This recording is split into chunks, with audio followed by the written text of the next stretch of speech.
Hey folks, welcome back to Game Geeks. I'm your host, Kurt Wiegel. Today's episode, we are looking at Hell on Earth Reloaded. I always feel like I need to make that gun sound whenever I talk about this. Hell on Earth Reloaded for Savage Worlds. And a little expansion for it, the companion, which is now in their smaller, cuter digest size books that they're putting out for their series, from Pinnacle Entertainment. Hell on Earth is the savage worldification, sure that's a word, of a previously existing setting, which was sort of the timeline sequel to the Deadlands, the Weird West role-playing game era. This is squarely a post-apocalyptic setting. And I'll be honest with you, I really didn't get the appeal of post-apocalyptic settings for a long time. They just really didn't turn my crank until the summer of 2015 when I saw the Mad Max movie. Now all of a sudden it was like, holy crap, I get it. I understand why everyone loves this so much. It was just a boat that I missed repeatedly. Now the thing about Hell on Earth is it is squarely in the mythology of Deadlands. And they do a nice primer on it for you, but I don't have the love in my heart for the Weird West setting for Deadlands like a lot of people do, mainly because I'm not a big Western fan. I appreciate Westerns, I respect Westerns. Like any right-thinking American male, I love Tombstone, I'm your Huckleberry. But at the same time, not for me. This, however, because of that, I sort of, Hell on Earth, okay, it works, I got it. Almost more for completeness sake. But when I started going through it again, I realized this is a really sexy little post-apocalyptic setting that almost anyone can get into and enjoy.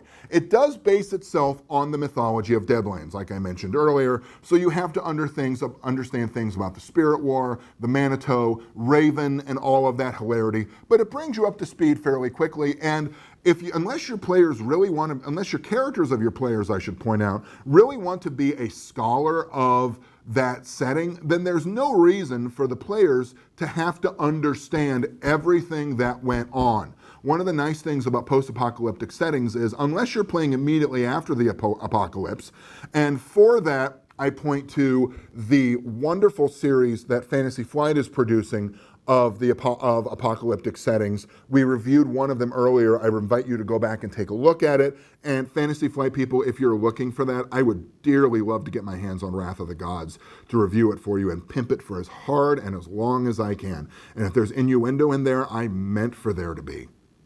Anyway, kids, you can start watching again now. So, they don't really have to understand exactly what's going on. I'll bring you up to speed. There was a great and terrible war that had both spiritual and physical apocalypses that went on. Everything east of the Mississippi is now overrun with zombies and nobody wants to go there. So you're entirely occupying a west of the Mississippi vibe, and go.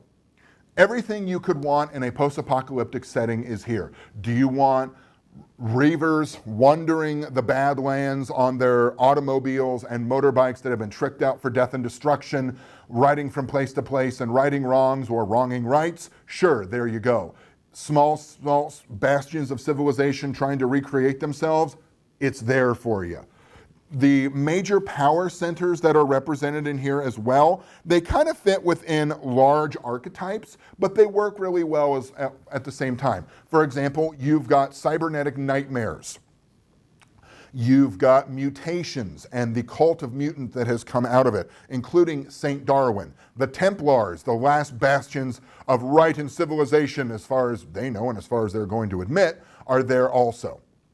You've got people who are trying to augment themselves with machines. Everything you want from a post-apocalyptic setting is contained in here. The book itself, the setting gives you ideas for what's going on for each region, things you could encounter, ideas for campaigns.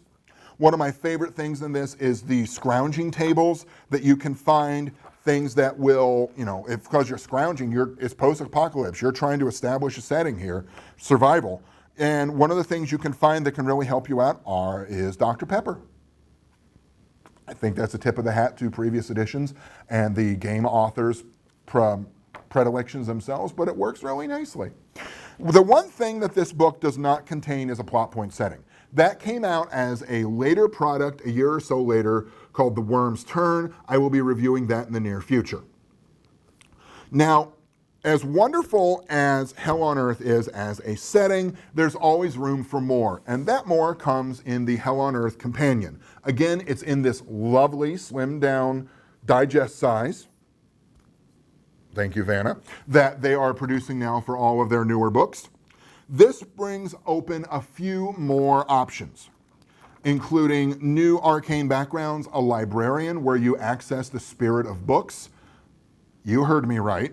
A librarian, well, why not? There's been a supernatural, spiritual apocalypse. Sure, books can wake up and have spirits. Why the hell not?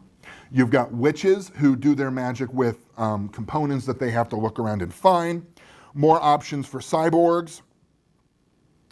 And for building equipment, Pentacorp, your very own evil society, evil organization to do their bidding. And new adventure generators and types of settlements you can find. And one of my favorite additions, a rather twitchy in-orbit AI that is afraid and doesn't want to relinquish power, but by God, it is power. And I enjoy that for some reason enormously, this idea of a twitchy AI that knows a lot but is afraid to tell you. So, folks, this is, I'll be honest, like I said, initially I wasn't crazy about the idea of the Hell on Earth setting, but the more I've read through it, the more I think this really has some legs. This could work well. I'm thinking right now we just started an East Texas University campaign that I hope goes on for quite a while because the players had a lot of fun. I had a lot of fun.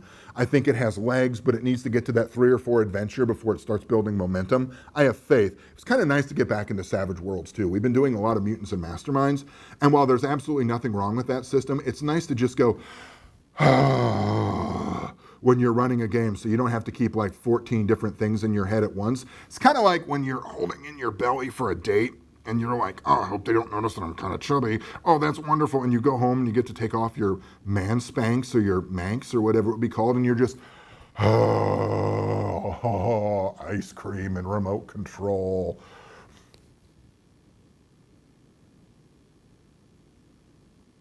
Too real? Maybe. I haven't been on a date in 20 years. I love you, honey.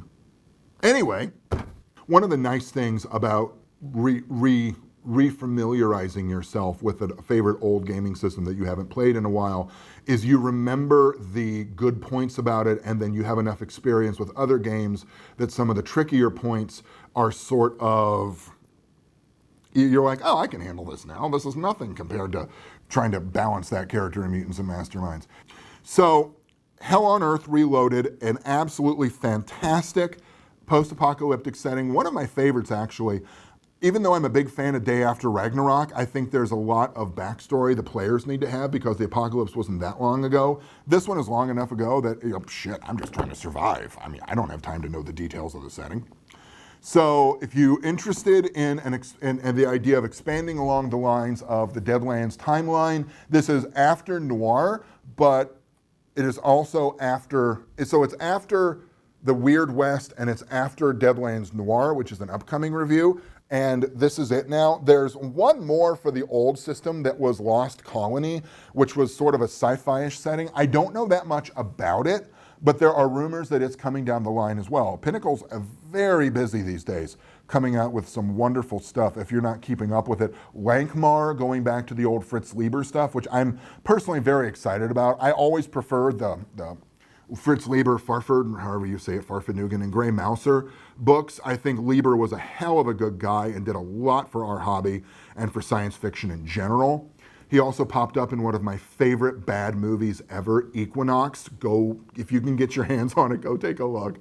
If you watch it, the characters age in the show because it took them years to make it, so the actors look older at various points in time. Fritz Lieber's in it, bad claymation, can't go wrong. So, anyway, again, I lose my place. And Flash Gordon was just announced this year, not released this year at Gen Con as an upcoming Savage setting for them. Lots of good stuff coming out from Pinnacle these days. Throw money at them, folks, because if you like Savage Worlds, they're the place to go. They're doing wonderful, wonderful stuff. Hell on Earth, great setting. I can see myself running this when ETU is done. For Game Geeks, I'm your host, Kurt Wiegel. Good day and good gaming.